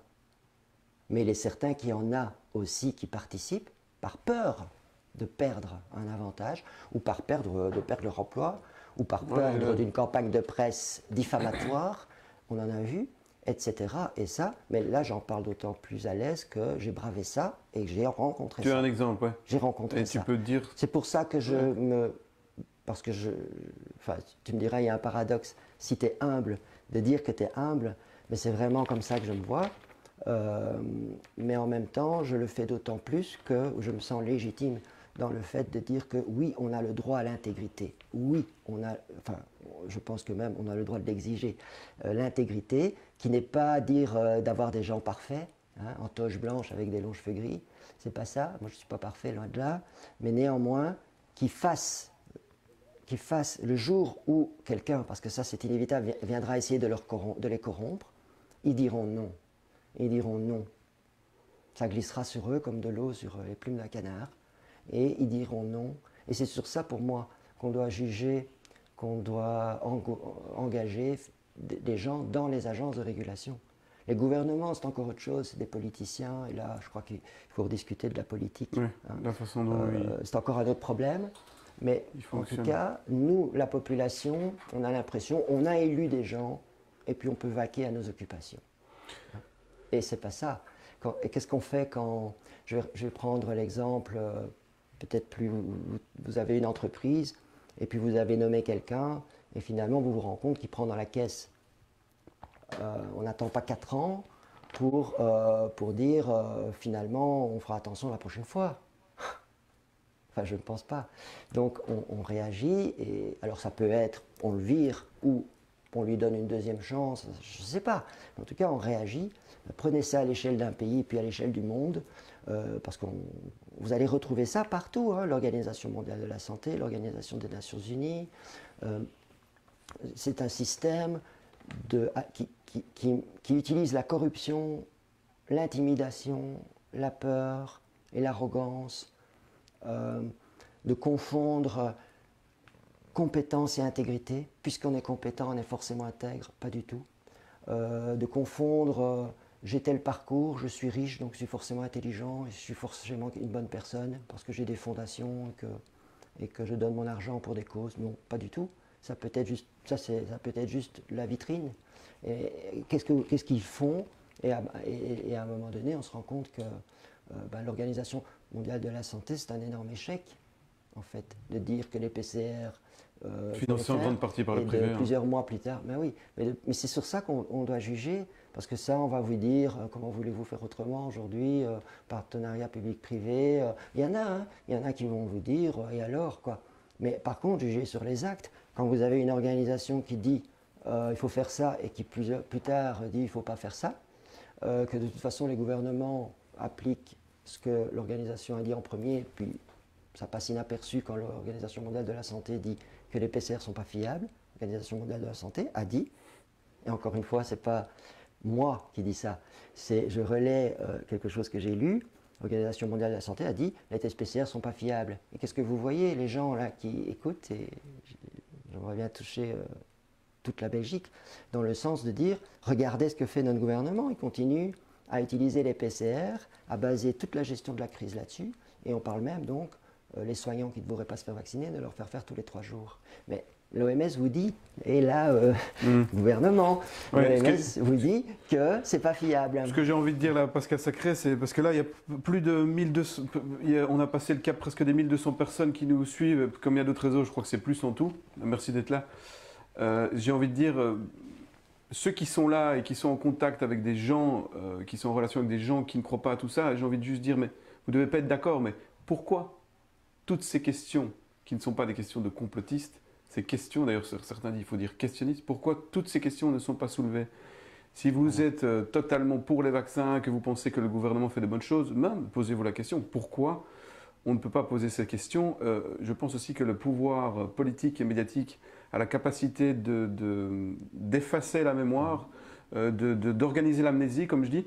Je rappelle que dans l'émission, dans la première interview qu'on avait faite avec toi en novembre 2020, tu disais déjà, ils vont faire un vaccin en quelques mois où les firmes seront exemptées de toute poursuite judiciaire. Si on est dans un tableau si vague où finalement les gens tombent malades, on va dire que c'est le Covid, une 3e vague, une 4e vague. Revaccinez-vous surtout. On peut faire ça, les gens n'y verront que du feu. Vous voyez le machiavélisme, tu disais qu'il pourrait y avoir là derrière. Les gens ne sauront plus si c'est le vaccin ou une 4e, 5e, 6e vague. On est en plein dedans. Oui. On est en plein dedans, un an après. Et à l'époque, on aurait sans doute dit que tu étais un complotiste. Mais maintenant, qui peut remettre en question ça? J'ai l'impression parfois, parce que en fait, moi je suis simplement quelqu'un qui veut comprendre justement. Moi je suis justement, on pourrait me résumer par un pourquoi. Je suis quelqu'un comme ça dans la vie. J'ai besoin vraiment, quand j'aborde un sujet, de le comprendre. Voilà, ça c'est moi, c'est ma nature. Je n'ai pas dit que... Ça devrait être... Mais c'est certain que c'est la raison pour laquelle je me retrouve aujourd'hui à cette place. Enfin, d'une part, c'est comme ça.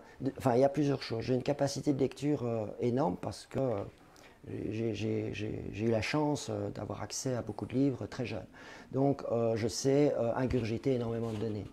Ensuite, j'ai vraiment besoin de comprendre les choses. Donc, j'ai fait ça avec l'affaire Dutroux, j'ai fait ça avec le terrorisme international.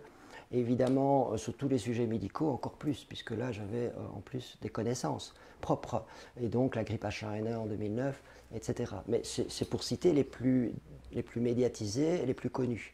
Mais c'est dingue parce que ça m'a amené à être jugé, à être mis dans une catégorie où, encore une fois, le mot apporte peu. Déjà, les gens doivent se rendre compte qu'on utilise le mot complotiste, parce que si on regarde la définition de complotiste, c'est quelqu'un qui dénonce les complots. Donc, c'est finalement un lanceur d'alerte. Or, si vous dites lanceur d'alerte et complotiste, finalement, vous n'allez pas avoir le même résultat au niveau des gens. Mais finalement, encore une fois, qu'est-ce qu'on veut dire en disant complotiste? Quelqu'un qui affabule, un fabulateur. Mais ce n'est pas du tout mon cas, dans le sens où, par contre, j'ai besoin de comprendre et je ne sais pas ce que je vais découvrir au moment où je vais lire. Et d'ailleurs, mon intention, quand je commence à essayer de comprendre un sujet, c'est plutôt... j'ai en tête le préjugé admis en général par la société. Je vais prendre l'exemple de l'affaire Dutroux. Je suis parti avec l'hypothèse sincère d'être certain qu'il y avait un prédateur isolé. Enfin, c'est une façon de parler, puisqu'en même temps, en plus, même officiellement, ce n'était pas tout à fait isolé, puisqu'il y avait Nioul, il y avait d'autres personnages. Un policier vient de révéler d'ailleurs qui vit en France, qui avait clairement des réseaux. Voilà. Et donc moi, je suis un chercheur là-dedans, mais lambda. Mais voilà, et bon, j'ai la chance de pouvoir le faire, mais qu'est-ce que je fais en général? J'achète tous les livres qui traitent du sujet. Et donc, je les lis tous. Et j'avoue que quand j'ai fermé le dernier livre, j'ai eu envie de m'enfuir en courant en me disant qu'est-ce que je... Où sommes-nous? Voilà, c'est tout. Et d'ailleurs, le temps a passé parce que et la marche blanche, etc. Mais on sait comment ça a terminé et finalement, ben, on n'a pas fait les dossiers bis, les gens ont oublié, d'ailleurs tu disais très bien, mais parce que les médias ne veulent pas. La vérité sortir un jour. Ce qui montre bien qu'ils participent.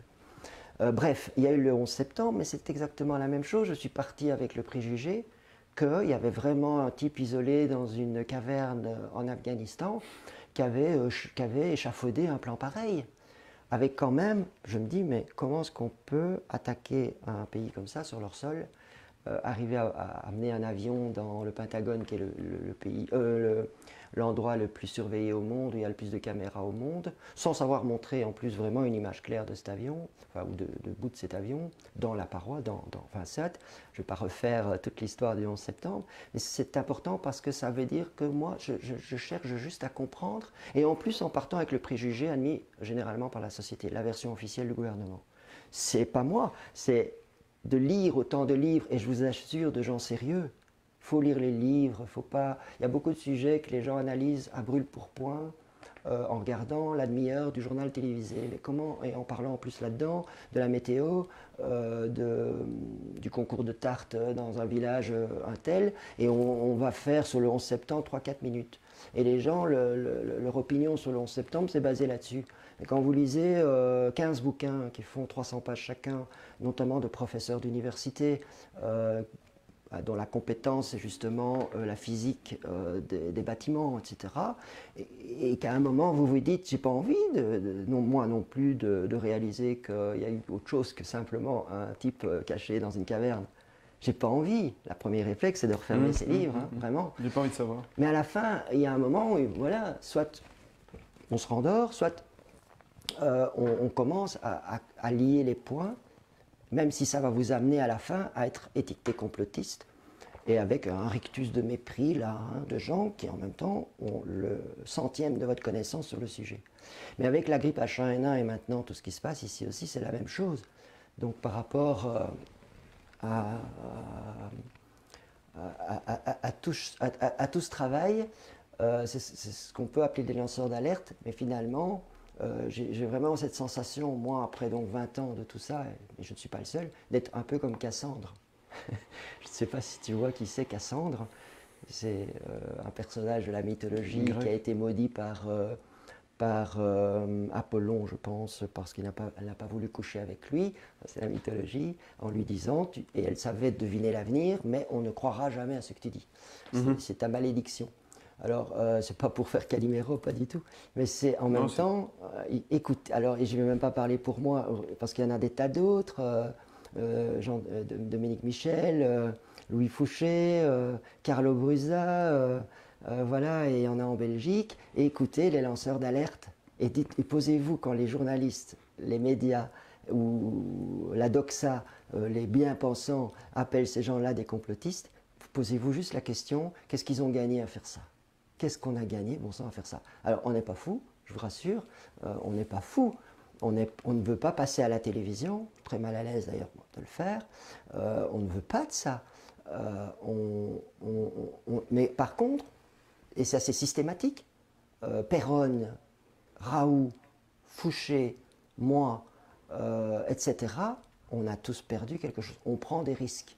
On prend des risques et ça touche notre profession. Moi, j'ai perdu énormément d'argent, puisque j'ai perdu mon emploi brutalement pendant X mois, j'ai eu 0 €.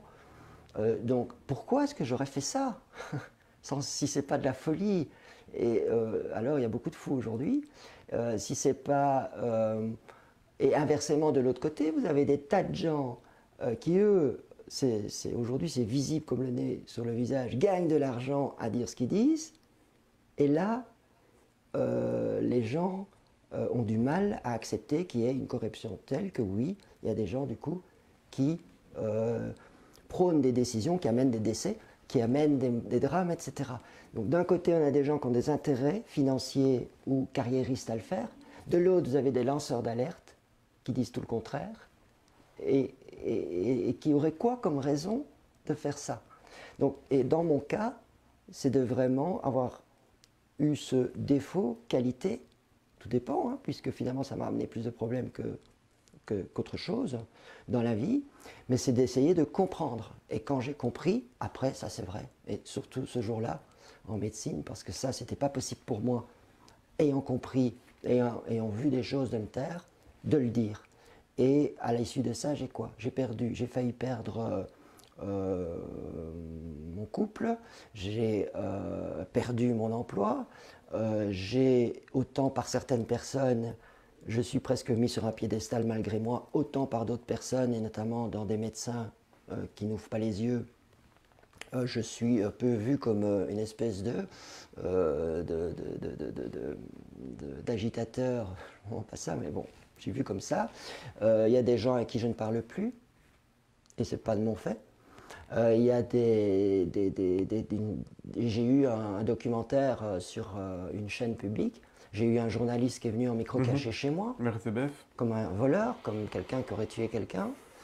Et ils ont justifié ça en disant les gens ont droit à la vérité, mais enfin de qui se moque-t-on, en prenant, comme toujours évidemment, en faisant croire que je faisais de l'argent et en terminant sur, et on m'a conseillé de prendre de la vitamine D, c'est peut-être effectivement le meilleur conseil. Question, tu apportes, donc c'est dans l'émission de la RTBF, tu as porté plainte contre... Non. Parce que c'est marrant, la RTBF parle toujours de déontologie, mais ne se l'applique pas elle-même. Je me réserve le temps et le droit de réagir à ça, hein, parce que je leur ai dit à bientôt, entre guillemets, parce que quand j'ai retrouvé l'identité de cette personne qui finalement est venue chez moi, c'est pas moi qui l'ai agressée.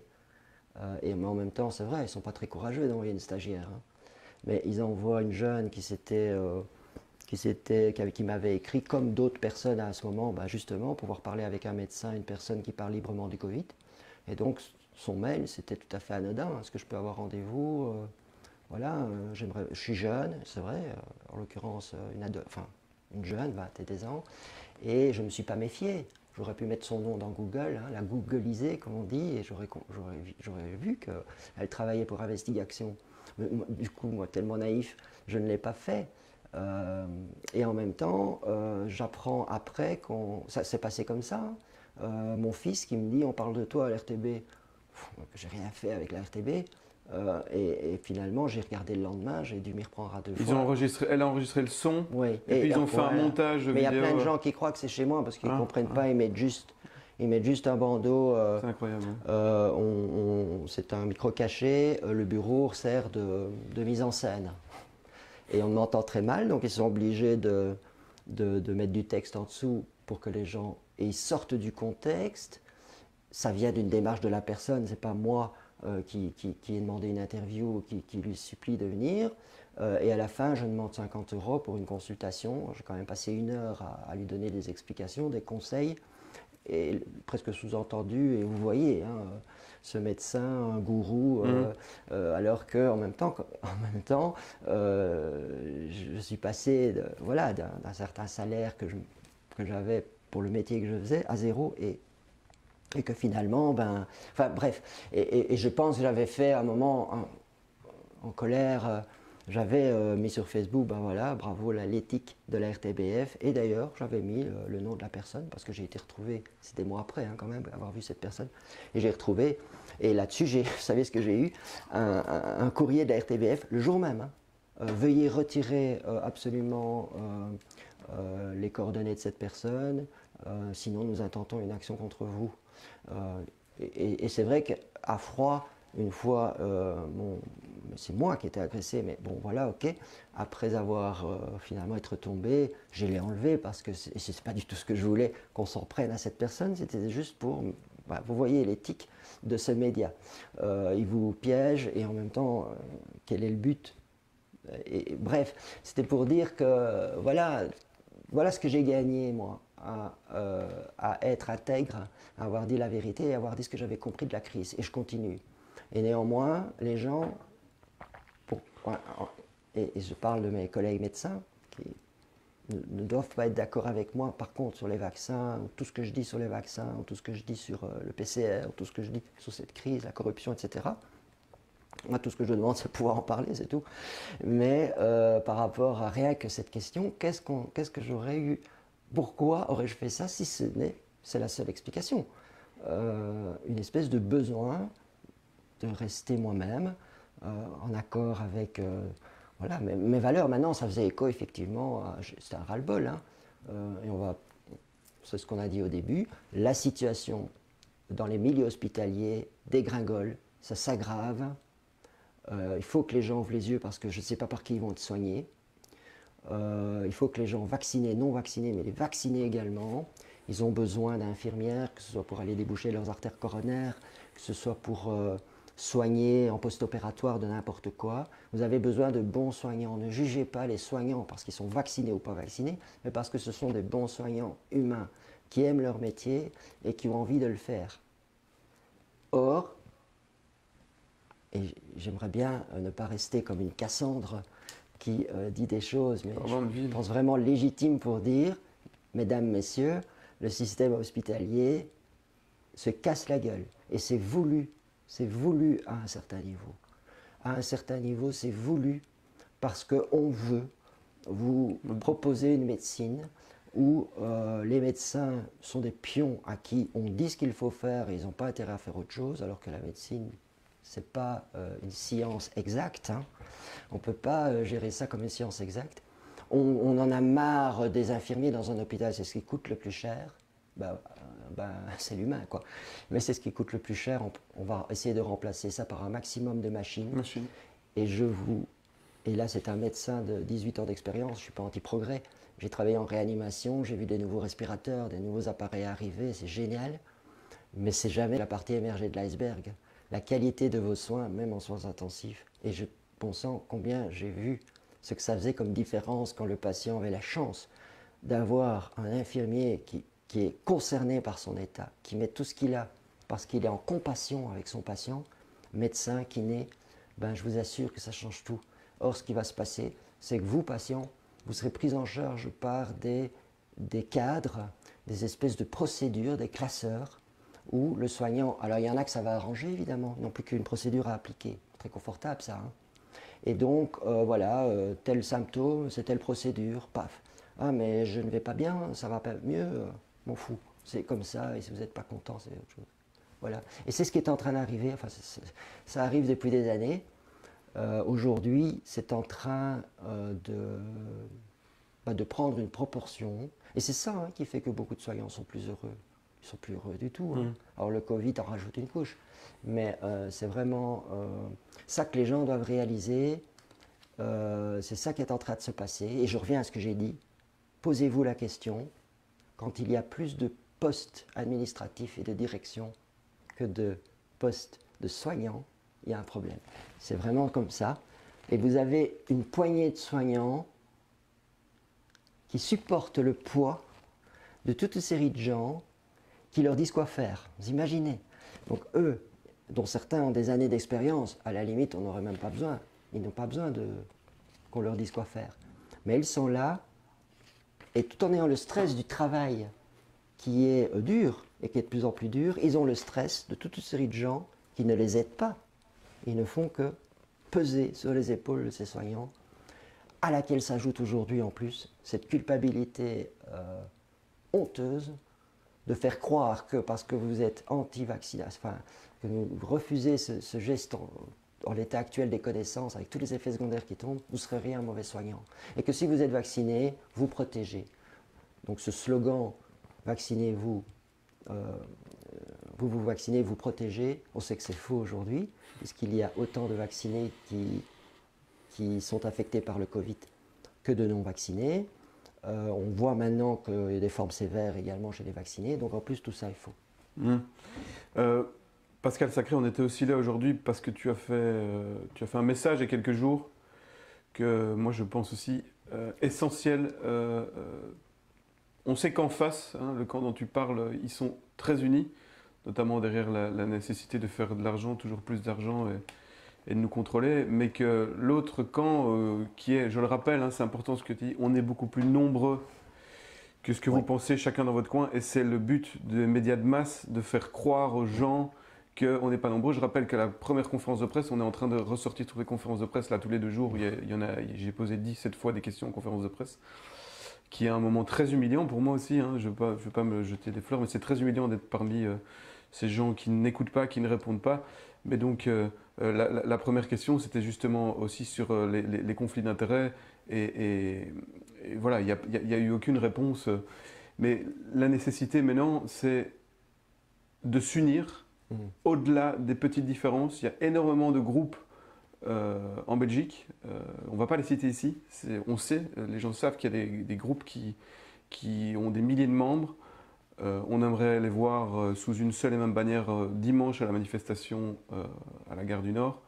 Mais dépasser les petits conflits égoïstes, les petits narcissismes. Et voilà, on est tous des êtres humains, c'est compliqué, mais il faudrait faire une seule et même structure. C'est pas pour ça qu'il faut détruire les autres, mais partage un peu ce que tu avais partagé Oui, il y a, donc il y a quelques jours. c'est très important parce que c'est d'ailleurs une seule chose pour laquelle je serais venu, c'est ça. Parce que, et je te remercie. Et en même temps, et c'est pas pour te mettre la pommade, mais je salue ton courage, ça c'est sûr. Je t'ai déjà vu en vidéo tout seul, là, il en faut, je pense. Et d'ailleurs, j'en profite. Et vraiment, c'est pas. Tu ne m'as pas payé. Il n'y a pas de sous de table. C'est spontané, mais comme plein d'autres qui te remercient, et tu le sais. C'est salutaire ce que tu fais. Enfin, bref. Mais effectivement, oui, j'appelle à l'union. Et j'appelle, encore une fois, tu as parlé de narcissisme. Non, mais il faut que des gens le voilà, fassent. on en a tous. J'ai du narcissisme, j'ai un ego, c'est clair. J'ai envie de dire, mettons ça au service de la cause, dans le sens où, merci aussi, je salue ton courage, je salue aussi tout le travail de toutes les associations qui se sont mises en place, certaines très en amont, et qui font un travail formidable. Il ne faudrait pas mal comprendre mon message, au contraire, puisque c'est justement d'aller dans l'union. J'ai envie de dire, alors les médecins, en particulier puisque je suis médecin et qu'on a un rôle à jouer énorme, les médecins. Les médecins vis-à-vis de la population, on doit mettre en échec, et pour pouvoir ensuite proposer autre chose à la population, il faut d'abord mettre en échec cette image véhiculée par les médias, qui a que 3-4 médecins un peu farfelus, enfin qu'ils essayent de faire passer pour farfelus, parce que c'est loin d'être le cas. Et je résume encore à Résimon, Collignon, Sacré, en Belgique notamment. Guéguerre, des gens comme ça. C'est pas du tout ça. C'est énormément. C'est pas parce qu'il y en a beaucoup qui se taisent qui n'en pensent pas moins. Moi, j'ai déjà eu des appels téléphoniques de médecins. Ah, vous êtes docteur Sacré, merci pour ce que vous faites, vous avez raison, de médecins. Voilà. Mais qui, en attendant, ne le disent pas eux, là où ils sont. Mais donc, oui, et ils le savent. Ils le savent d'ailleurs, mais ils font tout pour faire croire le contraire.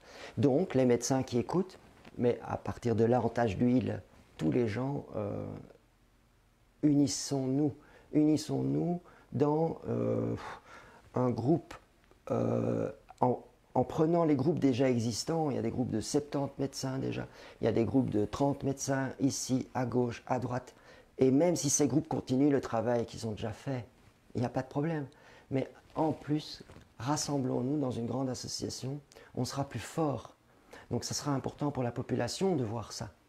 Et si à un moment on peut faire une manifestation où devant, à la tête du cortège, il y a tous ces médecins, dans ceux qui acceptent d'être plus visibles, il en faut des dizaines, centaines, quel message on en pourrait envoyer à la population? Parce que, encore une fois, c'est ni la RTBF ni RTL qui vous diront ça, qui vous diront cette vérité. Or, c'est le cas. Dans les hôpitaux, je suis en contact à peu près dans tous les hôpitaux de Wallonie avec au moins un médecin dans des services comme l'anesthésie, des services comme la réanimation ou les urgences et d'autres services également. Au moins un, deux, pour ceux qui ont de la chance, c'est 3-4 médecins qui, en tout cas, avec lesquels on se réunit sur le message fondamental qui est de dire arrêtons ce système qui fait toujours de la même chose alors que ça ne marche pas. Et proposons les alternatives qui sont quoi? Traiter précocement à la maison les gens, laissez les médecins et ceux qui ne connaissent pas les protocoles, apprenez les protocoles qui existent. Ivermectine, azithromycine, zinc, vitamine C, vitamine D, cortisone, etc.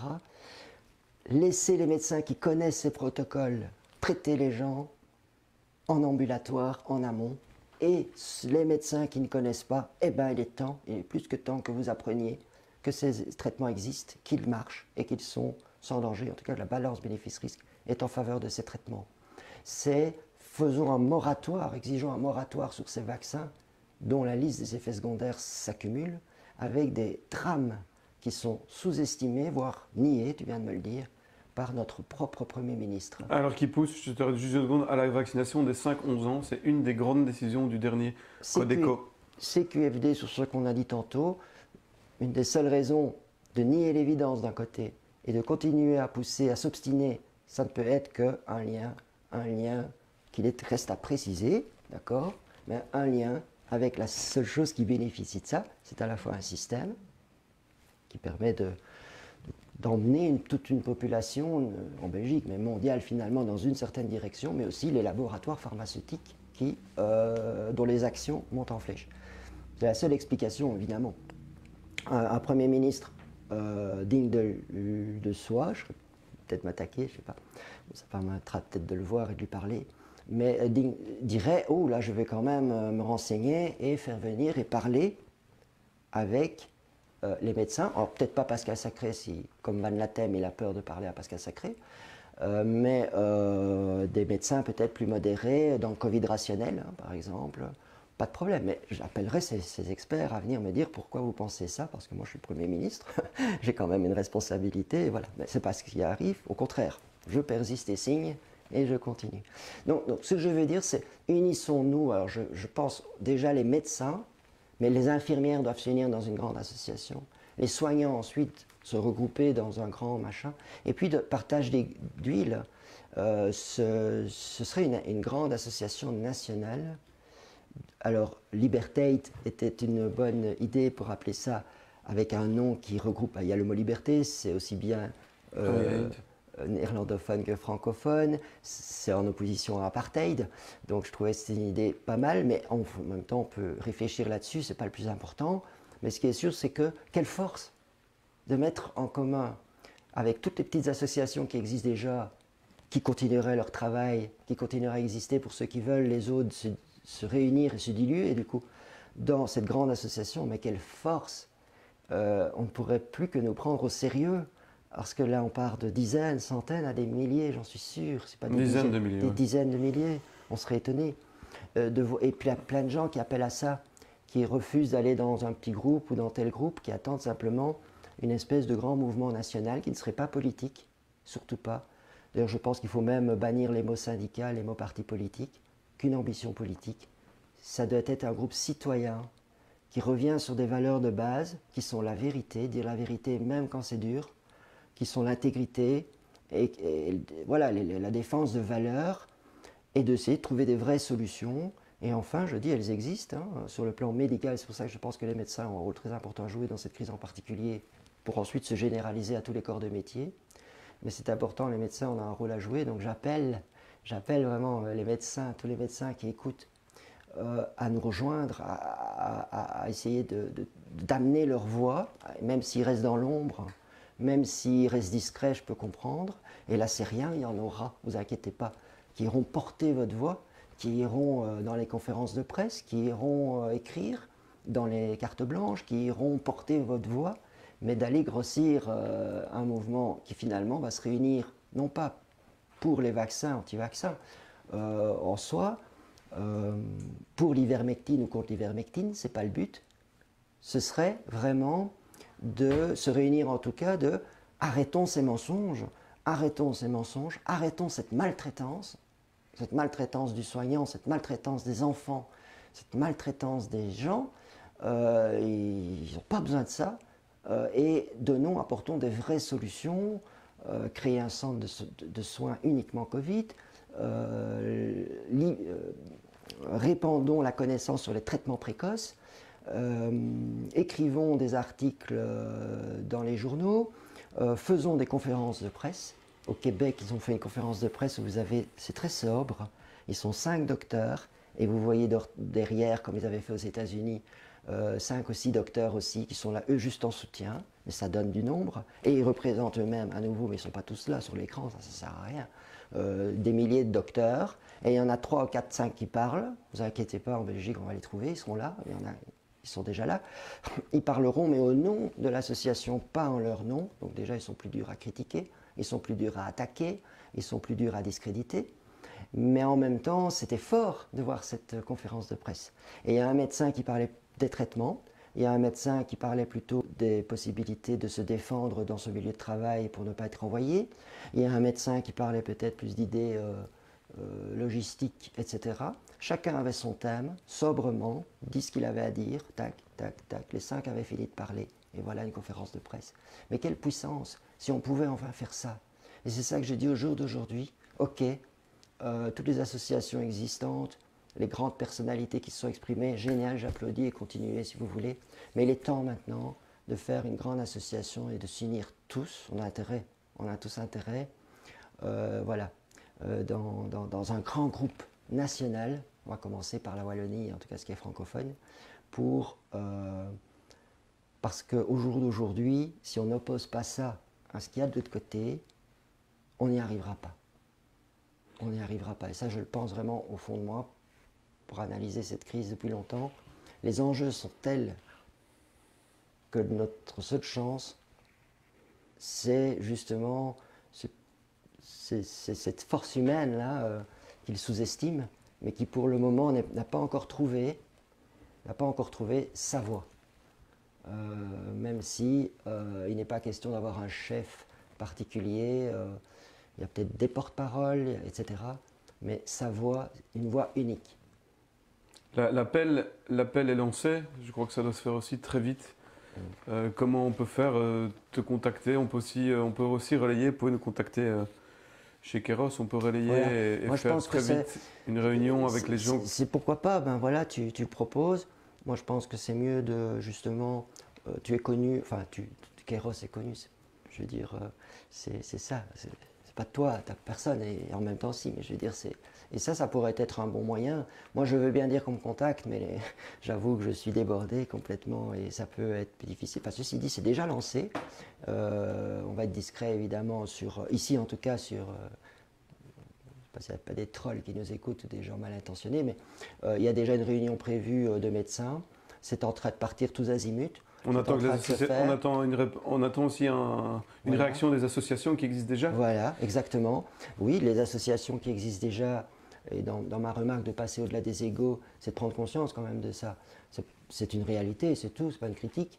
C'est une réalité de se dire, je me suis sacrifié et la question n'est pas là. Et j'ai envie de dire, raison de plus, c'est pas normal que des personnes aient sur leurs épaules, même s'ils sont 2, 3, sur leurs épaules ce combat. Il est temps de répartir ça sur plus d'épaules. Et c'est ça, hein, ce serait ça le but. Mais donc, il faut aller vite. Maintenant, c'est en train de se faire. Moi, je vois ça plutôt comme un truc en étoile. Un truc en étoile avec des cercles autour de soi. Et chacun a des cercles autour de lui. Et qu'à la fin, ça remonte. Mais voilà, il y a bientôt une réunion qui s'est faite un peu comme ça.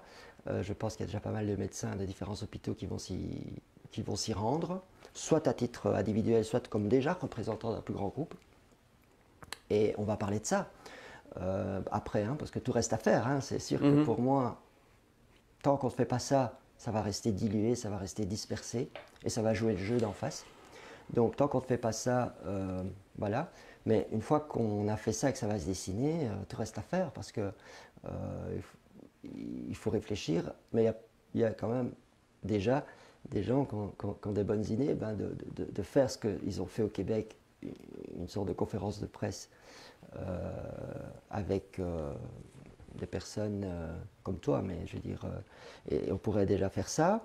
Et voilà. Et je parle surtout des médecins, comprenez-moi bien, c'est dans le sens où je vais commencer par mon corps de métier et je connais bien par rapport à ça. Mais c'est sûr que les infirmières là doivent le faire. En plus, ça existe déjà. Je vois des infirmières formidables, mais qui sont dans un groupe de 20 personnes Et de l'autre côté, j'apprends qu'à Liège ou dans d'autres villes, il y en a aussi qui sont là, 50 personnes. Et c'est vraiment, unissez-vous, parlez-vous et renforcez-vous. Et ça permettra de casser aussi cette idée qu'on est seul et qu'on n'est pas nombreux. Et J'avais pas terminé tout à l'heure, j'avais oublié, quand j'ai fait la digression par rapport à la conférence de presse du 15 avril 2020, on est persuadé que ce qui les a dérangés ce jour-là, ils s'y attendaient pas, ils ont fait une erreur de casting. Ce qui les a dérangés énormément, c'est que 3 millions de personnes, plus ou moins, selon les chiffres, les chiffres que donnent les médias, mais voilà, c'est 2-3 millions. Il y avait beaucoup de personnes qui attendaient les informations de la conférence de presse, ont entendu en direct quelque chose qu'ils ne devaient pas entendre, c'est-à-dire sur les conflits d'intérêts entre les firmes pharmaceutiques, les gouvernements. Et donc, ils se sont dit, cette fois-là, ça ne peut plus arriver. Donc, on était privé pendant plus de 8 mois de conférences de presse, mais c'est ce qu'ils font avec Facebook, avec YouTube. Pour l'instant, ils censurent toute voix discordante. Ce que j'ai envie de retenir, Pascal Sacré, dans tout ça, c'est évidemment cette idée de création rapide de quelque chose qui unifie en laissant leur indépendance aux autres mouvements qui existent déjà, évidemment, mais aussi au fait que nous sommes beaucoup plus nombreux que ce qu'on pense. Oui. Et le but du pouvoir politico-médiatique est de faire croire qu'il y a juste quelques complotistes par-ci, par-là. Donc voilà, j'ai envie qu'on retienne ça de cette longue interview. Alors on avait prévu de laisser des questions aux gens.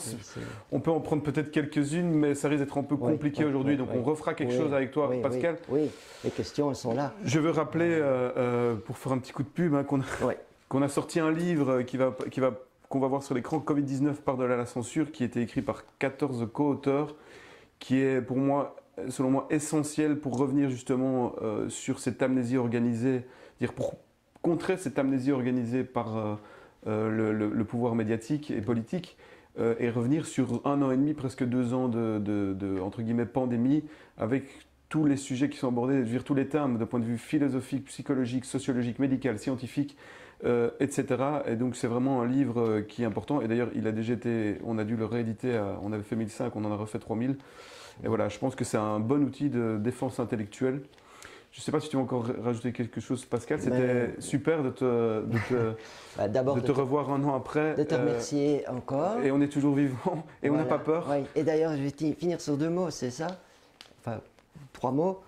Tenez bon, vraiment tenez bon. Résistez, tenez bon jusqu'au bout. Et unissons-nous. Ouais. Voilà. Merci Pascal, merci Pascal Sacré.